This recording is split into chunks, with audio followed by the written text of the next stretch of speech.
dinner. I am Isaiah and then we'll be making cookies. The first thing we need is butter, and we have to get it up to 75 grams. Next we need 70 grams of oil. Next we need 1 egg. Next we need 19 grams of brown sugar. Next we need 100 grams of sugar. Next we need a tiny bit of vanilla. Now it's time to mix. Next we need a lot of flour, 200 grams. So next we need baking soda.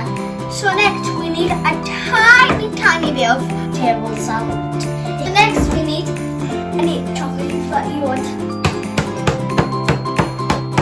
Next we need to pour in some chocolate and then we mix up. Next we will get the dough and start rolling them into tiny balls. Next we need to we're going to put these cookies in the oven at 190 degrees for 10 minutes.